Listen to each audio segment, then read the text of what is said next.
ஐயே என்னத்தா இன்னுமா அந்த முறுக்க திங்காம இப்படி கையிலே வச்சிருக்க? நானும் இந்நேரம் அதை தின்னு முடிச்சிருப்பேன்னு நினைச்சுக்கல.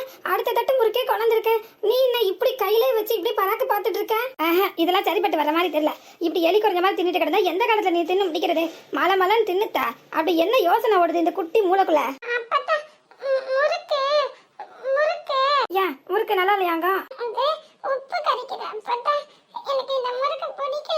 ஐயா அப்படியா? முறுக்கு உப்பா கறிக்குது?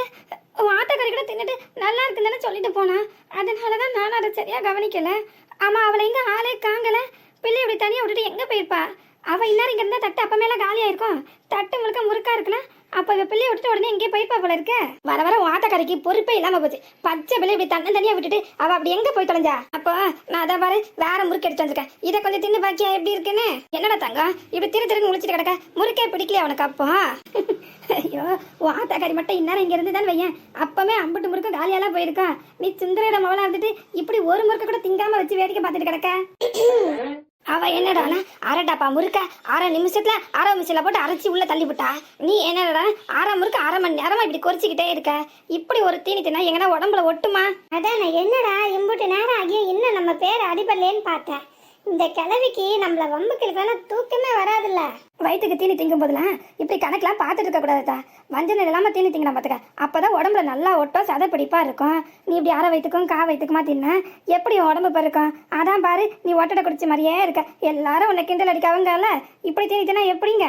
ஏன் இதை எனக்கு சொல்ல வேண்டியதுதானே? நான் முறுக்கு தின்னப்ப விளக்கு மாத்தால எனக்கு மந்திரிச்சு விட்டுட்டு அவளுக்கு மட்டும் நல்லா தின்னு வாக்கில் வச்சு அமுக்குறேன். சப்பா, இதுங்க 2 பேர் சண்டையை மட்டும் தீக்கவே முடியாது போல இருக்கு எந்த காலத்துலயும். இதுங்களுக்கு பஞ்சாயத்து பண்றதுக்குன்னே ஒரு ஆள் வேணும் போல இருக்கு.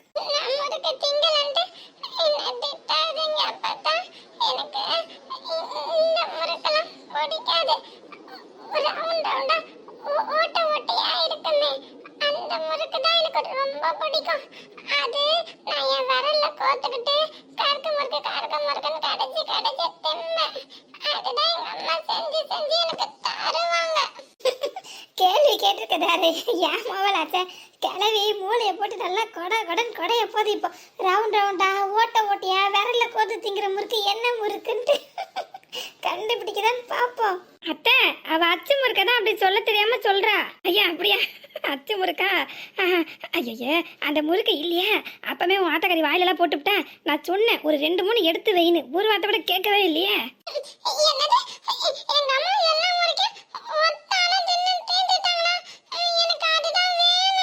என்னத்தை பண்ணி தொலைய? உன் தாய் கறிக்கு அம்பிட்டு தான் புத்தி. வர வர சின்ன பிள்ளைலாம் கேவலமாக தான் நடந்துட்டு இருக்கா. பிள்ளை கறிக்கு தாய் கறி தான் அக்கறையா எல்லா பொருளும் எடுத்து வைப்பா. ஆனா இங்க தலைகீழதான் எல்லாம் நடக்கு. ஐயோ, இந்த பிள்ளை வேற அந்த முறுக்கு வேணும்னு அடம் பிடிக்குதே. இப்ப அந்த முறுக்குக்கு நான் எங்க போவேன்னு தெரியலையே. ஆமா, அவளை எங்க போய் ஒளிஞ்சா? அவ கக்கஸ்ல கடை கலக்கிருக்கி போச்சு போ. அதையும் விட்டு வைக்கலையா? அதையும் நாரடிக்கான்னு முடிவு பண்ணிட்டாலாக்கா. பாட்டி பேட் வேர்ட்ஸ்லாம் யூஸ் பண்ண கூடாது. டாய்லெட்னு சொல்லுங்க. ஐயா, வயிற்றால போயிட்டு கிடக்க போல இருக்க. நான் அப்பம் பிடிச்சே சொன்னேன். அடியே 2-3 சோறை தின்னுன்னு எங்கன்னா கேட்டால போச்சு போ. வாயை கொண்டுட்டு போல இருக்க. அடியே விளக்கு மாத்துக்கிட்ட அங்கே ஆட்டி கிடக்க நீனு. நாத்தி விடாத அப்படி சீக்கிரம் வெளியில வாட்டி. 1/2 மணி நேரம் ஆச்சு உள்ளே கிடக்க நீனு. ஏது இல்லைன்னா மட்டும் இது அப்படியே மனத்து கிடக்குது பாரு. நான் தான் நாத்துறதுக்கு ஒரு வார்த்தை கூட கேட்கவே இல்லத்தா. நான் அப்பம் பிடிச்சே சொன்னேன். அடியே அம்புட்டும் வாயு பொருள்டே திங்காதட்டி ஒத்துக்கிடாது வயிற்றுக்குன்னு சொன்னேன். இப்போ பாரு வயிற்றுக்கு ஆகாம உள்ள போய் கிடக்கா போல இருக்கு. அதான் அப்பம் பிடிச்ச ஆளே காணுமா? நானே வீட்டுக்கு தான் போய் தொலைஞ்சிட்டா போலலாம் நினைச்சேன் ஏதோ எடுக்கிறதுக்குன்னு. இதனுடைய அம்மா வம்பா போச்சுப்பா. இல்லாத முறுக்குக்கு நான் எங்கிட்டு போவேன்? அத்தை, நான் சாப்பிடணும்னு ஒரு 5-6 முறுக்கு ஒரு டப்பால போட்டு வச்சிருக்கீங்கல்ல, அதை கொண்டு கொடுங்க அப்பா அவளுக்கு. ஐயா ஆமாண்ணே, மறந்தே போச்சு பாத்துக்க. சரிதா, அதை ஒரு தட்டுல எடுத்து வை, நான் அதை வாரேன்.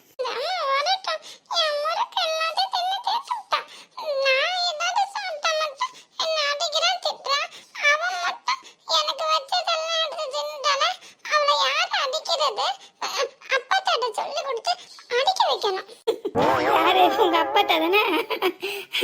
அவங்க அக்கா கிட்ட அடி வாங்க அம்மா இருந்தா சரிதான். அடே மனசுல என்னடி நினைச்சிட்டு இருக்கீங்க 2 பேரும்? மாமியால மருமகளை ஒண்ணு சேர்ந்து என்ன ஓட்டுறீங்களா? புரிஞ்சா சரிதான். இதுதான் சின்ன பிள்ளை புத்திங்கிறது. பாவம் அந்த பிள்ளைக்குன்னு வச்சிருந்த முறைக்கு அவங்க அம்மா எடுத்து சாப்பிட்டு விட்டாங்களா. அது என்ன கவலையா புலம்பி தள்ளுதாங்க. பாவம், அது முகத்தை சோகமா வச்சிருக்கத பார்க்கும்போதே ரொம்ப அழகா இருக்கு. அத்தை இந்தாங்க, இந்த முறுக்க முதல்ல கொண்டு போய் அவள்கிட்ட கொடுங்க. பாவம் ரொம்ப ஏக்கமா உட்காந்துருக்கா பிள்ளை. இங்க பாத்தியா அப்பத்த கையில என்ன இருக்குன்னு? என் ஃபேவரட் முறுக்கு வந்தாச்சு. ஆ? சும்மா எம்பிட்டு பெரிய பெரிய பல்லு, மாட்டு பல்லு கணக்கால இருக்கு.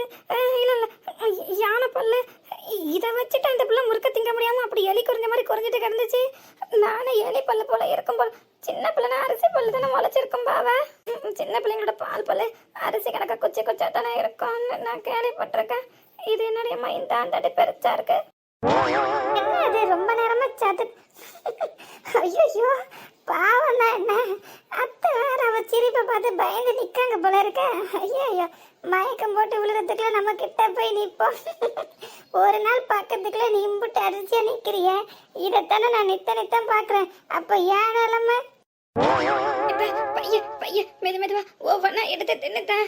இப்படி ஒரே வாக்கில அம்பட்டு முறைக்கும் போட்டு தள்ளாரத்தா. நான் தெரியாதனமா சொல்லிவிட்டேன், கேட்டுவிட்டேன். நீ சுந்தரி மொவலான்னு.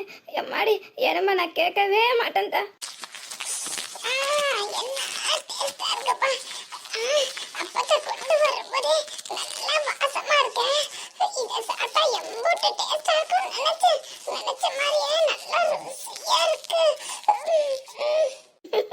அடியே பார்த்துட்டி மெதுவா தின்னுட்டி. எல்லாம் உனக்கு தான், வேற யாருக்கும் இல்ல. யாரை நம்பினாலும் ஒண்ணு நம்ப முடியாது. அப்பத்தா முறுக்கெல்லாம் எனக்கு தானே, யாருக்கும் கொடுக்க கூடாதுன்னு சரியா? நான் யாருக்கும் நிஜமா கொடுக்கவே மாட்டேன்டா. பையன் தின்னுட்டா. அப்புறம் சாப்பிடும்போது பேசக்கூடாது. அங்க பத்தியா சுத்தி எம்புட்டி எச்சா தெரிச்சிருக்குன்னு. அப்படியே சொல்றீங்க? சரி. அடியே யாரோ வந்த மாதிரி இருக்குங்களா? ஆமா சத்தம் அப்படிதான் கிடைச்சு. ஆனா யாரும் காணுமே. ஆமா உன் மனசுல என்ன நினைச்சிட்டு இருக்க நீ? அப்பம் படிச்சு போயிட்டு வந்துட்டே கிடக்குற. என்ன சங்கதி உன் சங்கதி? அதெல்லாம் ஒண்ணும் இல்ல. அது என்ன தெரியல, வயிறு திடீர்னு கலக்கிவிட்டு. நீ வாய் வச்சல அப்பமே சொன்னாத, வா சொல்லாத. அடியே வயிற்று அடிச்சு கலக்கன்னு. ஆனா பாரு நீ சொன்ன மாதிரி எனக்கு ஆயிட்டு. ஆமா இந்த அம்மா தின்னதுலாம் ஒன்றும் ஆகல. நான் சொன்னதுலதான் ஆயிட்டுங்க. அடியே அதை ஏன்டி இப்படி நாத்தி வைக்கிற? போச்சு போ. என்னால எங்கன்னா குனிஞ்சு கழுவ முடியுதாக்கா? ஆமா இல்லைனா மட்டும் அது அப்படியே மனத்து கிடக்குற மாதிரி தான். ஏற்கனவே அது நாரி போய் தான் கிடக்குது. என்னவோ இந்த அம்மா சென்ட்டும் பர்ஃப்யூமும் அடிச்சு வச்சிருக்க மாதிரி தான். அதை நான் என்னவோ போய் நாத்துற மாதிரிலாம் கதை அளக்குறேன். ஆமா அதை சுத்தமா எங்கன்னா வைக்க மாட்டியாக்கும். வயிற்று பிள்ளைக்காரி ஒருத்தி வீட்டில் இருக்காள, அந்த பயம் உடம்புல கொஞ்ச நாச்சும் இருக்கா. அவ போய் இதை யூஸ் பண்ணானா அவளுக்கு இன்ஃபெக்ஷன் ஆகாது. அதை சுத்தமா வைக்கணும் முதல்ல. எங்கிட்ட எனக்கு வயசாயிடுச்சு, முட்டு நோவுது, குனிஞ்சா இடுப்பு நோவுது. இதுல எங்கிட்ட நான் இருந்து கழுவ? அவ வயிற்று பிள்ளைக்காரி, அவளை எங்கன்னா கழுவ சொல்ல முடியுமா? நீயே சொல்லு பாப்போம். அவ பாவம் டி, வயிற்றுல பிள்ளைய சுமந்துக்கிட்டு நடக்கிறதே பெரும்பாடா இருக்கு. நடக்க முடியாம நடந்துக்கிட்டு கிடக்கா. அதுவே மூச்சு வாங்குது, மேல் மூச்சு கீழ் மூச்சு. இதுல குனிஞ்சு கழுவனா அவளுக்கு முடியுமா? அதனாலதான் சொல்லாம அப்படியே கிடக்கு. பாத்துக்க, என்னால முடியும் போது 2 கப்பு தண்ணியை ஊற்றி விளக்கு மாத்தால ராவி விடுவேன். அம்பிட்டுதான். ஏன் என்னெல்லாம் பார்த்தா அவளுக்கு ஆளா தெரியலையா? நானும் எத்தனை நேரம் தான் வந்துட்டு போறேன்.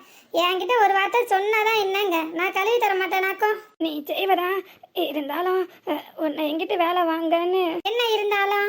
ஓ இவ நம்ம அக்கா மருமக தானே, இவகிட்ட எங்கிட்ட உரிமை கொண்டாடன்னு நினைக்கியோ? அப்படிலாம் இல்லை. நீ ஏன் வரும்போதே கவலையோட வருவ, புலம்பி தள்ளிட்டு போவ. உங்ககிட்ட எங்கேருந்து வேலை சொல்லணும்னு நினச்சிதான் சொல்றது இல்லை. சரி உன் விருப்பம். அது நான் அப்படியே செய்ப்போம். உள்ள கார்பிக் வச்சிருக்கா, அதை வாங்கி கொஞ்சம் கழுவி கொடுத்தா. இன்னும் இருக்காவா?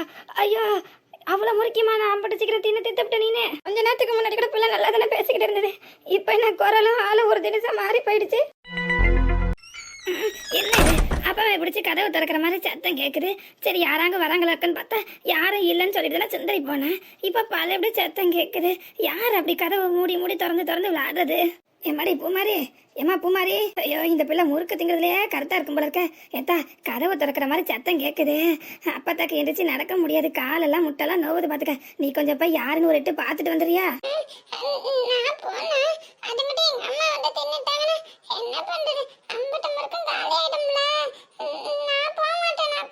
அதுதான் உன் பிரச்சனையா? நீ கவலைப்படாத.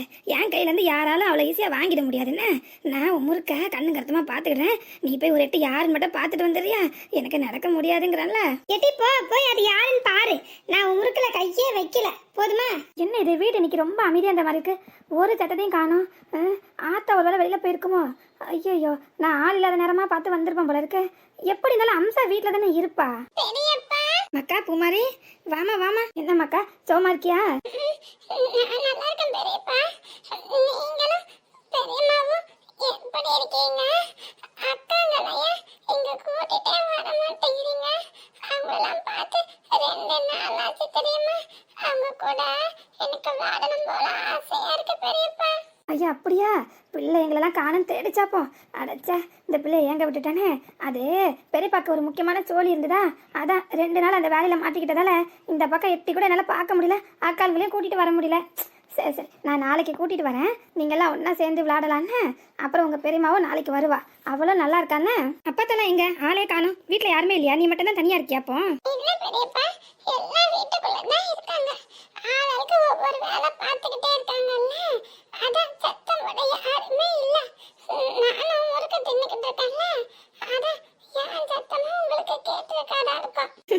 எம்மாடி, என் பிள்ளை எவ்வளோ பெரிய வேலை பார்த்துட்டு இருந்திருக்கு. முறுக்கு சாப்பிட்டுட்டு இருந்தீங்களாக்கோ? அது எனக்கு ரொம்ப பிடிச்ச முறுக்கு. அப்பத்தா கொடுத்தாங்களா, அததான் நக்கருக்கு முறுக்கு கருக்கு முறுக்கு சாப்பிட்டுட்டு இருந்தேனே.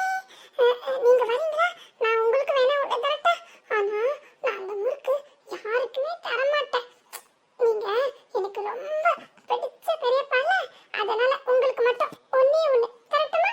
யார் வந்திருக்காங்க தெரியலையே. நானும் உன்ன மாதிரி தான் இங்கே உட்காந்து கிடக்கேன். அந்த பிள்ளை போய் பார்க்க போச்சுது, சத்தமாக ஒன்றும் காணும். ஒருவேளை அவளோட ஃப்ரெண்டு மாதிரி யாரும் வந்திருப்பாவளோ, அதான் கேட்டுக்கிட்டே நின்று பேசிட்டு இருக்காள் என்னவோ தெரியலையே. பூமாரி, எத்த பூமாரி. அப்பத்தா பெரியப்பா வந்திருக்காங்க அப்பத்தா. என்னது, மாமா வந்திருக்காங்களா? அடியே உள்ள இருந்தே பழக்கம் பேசாதடி. 50 வாசமா மூக்கலைக்குள்ள ஏறி தொலைஞ்சிட போறது. ஏற்கனவே ஒரு பக்கம் அங்கே வயிற்றால புடுங்கிட்டு அடிக்குது, இதுல இது வேறையா உனக்கு? உனக்கு ஆனாலும் வாய் கொழுப்பு கொஞ்சம் ஓவர் தான் பாத்துக்க. இம்புட்டு நேரமும் பெட்டி பம்ப அடங்கி கிடந்தேன். உன் மகங்காரனை பார்த்தது உனக்கு தைரியம் முளைச்சிட்டா? இல்லலாம் மாட்டேன், நான் வாயே பேச மாட்டேன். பாத்தியா, ஊமா கொட்டான தான் உட்காந்து கிடப்பேன். அடிச்சு வாய் முடிட்டி மலை மலைன்னு பாத்ரூம் கழுவி போட்டு வெளியில வா, பிள்ளை வேற வராம போல இருக்கு. ஐயா சுந்தரு, வாயா வாயா, இந்த திணில வந்து இப்படி உட்காரியா. எப்பா உன்னை பார்த்தது 2 நாள் ஆச்சே. எப்படியா இருக்க நீனு? நான் நல்லா இருக்கேன், எனக்கு என்ன குறைச்சல்? யாயா அதை இம்புட்டு சளிப்பா சொல்லுற? அதெல்லாம் ஒன்றும் இல்லை. ஆமாம், நீங்கள் எல்லாரும் எப்படி இருக்கீங்க? எங்களுக்கு என்னையா குறைச்சலே? உன் புண்ணியத்தில் நாங்கள் எல்லாரும் நல்லா இருக்கோம்யா. அப்புறம் அதான் அந்த இது அதை மோட்ரு சர்வீஸ் பார்க்க ஒரு ஆள் வருதுன்னு சொன்னல, அவருக்கு திடீர்னு ஆக்சிடென்ட் ஆயிடுச்சான். ஹாஸ்பிட்டலில் தான் சேர்த்து போட்டிருக்கு போல இருக்கு. அவர் வரதுக்கு இன்னும் 1 வாரம் ஆகும்னு சொன்னாங்க. அட போயா, அவன் கிடக்காங்க இருக்கேன். இப்போ மோட்ராயா முக்கியம்? நீ சொல்லியா? பாப்பா பார்த்தியா? பாப்பா எப்படியா இருக்கா? சொல்கிறேன். ஏன் அதுக்காண்டி ஏன் இம்புட்டு பதட்டப்படுற? சாதாரணமாக இரு, ஒன்றும் பிரச்சனைலாம் இல்லை. மாமா இந்தாங்க மாமா, தண்ணி குடிங்க. எப்படிதான் இருக்க? எனக்கு என்ன, நான் நல்லா இருக்கேன் மாமா. அத்தை கொஞ்சம் இருங்க, மாமாவே இப்போதானே வந்திருக்காரு. தண்ணிலாம் குடிச்சு கொஞ்சம் ஆசுவாசப்படுத்திட்டோம், அதுக்கப்புறம் கேட்போம். அவர் வந்தது வராதமா இப்படி காலில் வெந்நியை கொட்டின மாதிரி படபடப்படன்னு கேட்டிங்கன்னா அவர் எந்த கேள்விக்கு தான் முதல்ல பதில் சொல்வார்? ஒவ்வொரு கேள்வியாக கேளுங்க அத்தை. உங்கள் பதட்டெல்லாம் எங்களுக்கு புரியாமலாம் இல்லை, இருந்தாலும் மாமாவும் பாவல 2 நாள் கழிச்சு தானே வந்திருக்காரு. இருக்கட்ட விடுத்தா, அவ கவலை அவளுக்கு, அதான் இப்படி கொந்தளிக்கிறா கிடந்து. இவங்களுக்கெல்லாம் அதெல்லாம் எங்கிட்ட இருந்து புரிய போது போயா. நான் 2 நாளாக வயிற்றுல நெருப்பதான் கட்டிட்டு கிடந்தேன். நீ சொல்லியா பாப்பா எப்படியா இருக்கா? பாப்பா ஐயா பாப்பாவை பாத்தியாயா? அவளை பாத்தியா? அவகிட்ட பேசுனியா? இந்த கிழவிக்கு நடுக்கம் கொண்டாடுது. அதான் சொன்னனே, பாப்பாவை பார்த்தனே. பறவை என்னத்துக்கு இப்படி ஒப்பாரி வைக்கிற? அழாத. நீ அழுறதை பார்க்கும்போதே எனக்கு ஒரு மாதிரி இருக்கு, மனசெல்லாம் படபடன்னு வருது. ஏன் நீ சந்தோஷமா இருந்தா ஏன் படபடன்னு வரப்போகுது? அப்போ ஏதோ பிரச்சனை அதுதானே? ஏன் தேவையில்லாமல் ஏன் கற்பனை கோட்டெல்லாம் கட்டிக்கிற? அப்படிலாம் ஒன்றும் இல்லை, நீ கொஞ்சம் பொறுமையாக இதில் உட்காரேன், நான் சொல்கிறேன் உனக்கு. இல்லை நீ முதல்ல சொல்லு, நான் அதுக்கு பிறகுதான் உட்காருவேன். ஐயோ, ஏன் தான் இந்த கிழவி இப்படி நடுங்கிக்கிட்டே கிடக்குனே தெரியல. நடுக்கம் பிடிச்சி கொண்டாடுது. கொஞ்சம் பொறுமையாக தான் கேட்கலாம். மாமாவை பார்த்தா முகத்தில் சந்தோஷமாக தான் இருக்கு, இருந்தாலும் உள்ளத்துக்குள்ள ஏதோ ஒரு கவலை ஓடுற மாதிரி தான் இருக்கு. பாப்பாக்காவை பார்த்துருக்காரு, ஆனால் பேசினாரா என்னன்னு தெரியலையே. அப்பா இதில் உட்காரத நான் சொல்கிறேன். நீங்கள் கவலைப்படுற மாதிரி பயப்படுற மாதிரிலாம் ஒன்றும் இல்லை. நான் பாப்பாவை பார்த்தேன், போதுமா? பாப்பாவை பார்த்தேங்கிற அப்புறம் அவ ஏன் வரல? நீ மட்டும் ஒத்தைக்கு வந்து நிற்கிறியே, அதான் என் பயமே. அதுக்காண்டி தான் நான் துருவி கேட்டுக்கிட்டு இருக்கேன். எப்போவுமே நீ நம்ம வீட்டுக்கு வந்தா அவளும் உன் கூட சேர்ந்து தானே ஏன் வருவா? இப்போ நீ மட்டும் தனியாக வந்திருக்கல்ல, அது எங்கன்னா உன் மனமண்டைக்கு புரியுதா? இப்போ மாச்சம் நான் கேட்கறத அர்த்தத்தை புரிஞ்சுக்கிட்டு பதில் தான் சொல்லேன். நான் பாப்பாவை பார்த்தேன்னு தான் சொன்னேன், பேசுனேன்னு சொன்னேண்ணா. என்னையா இப்படி நீ இப்படி சொல்ற? என்ன அர்த்தத்தில் சொல்றேன்னு எனக்கு விளங்கவே மாட்டேங்குது. முதல்ல பாப்பாவை பார்த்தேன்னு சொன்னேன், காதுக்கு இனிமையாக ஒரு தகவல் வந்திருக்கேன்னு ரொம்ப சந்தோஷப்பட்டேன். அடுத்த செகண்டு இப்படி தலையில் இடிய தூக்கி போடுறியே. அவகிட்ட பேசினான்ட்டு. ஏன்யா அவ உன்கிட்ட பேசலையா? நீ அவகிட்ட பேசலையா? அப்போ நான் இப்போவும் சொல்கிறேன், நான் பாப்பாவை பார்த்தேன். சரி பேசுனியா? இல்லையே. பார்த்தேன்னு மட்டும் தானே சொன்னேன். ஆனால் நான் அவகிட்ட பேசுறேன்னு சொன்னேன்னா நான் அவகிட்ட ஒரு வார்த்தை கூட பேசவே இல்லை. ஏயா?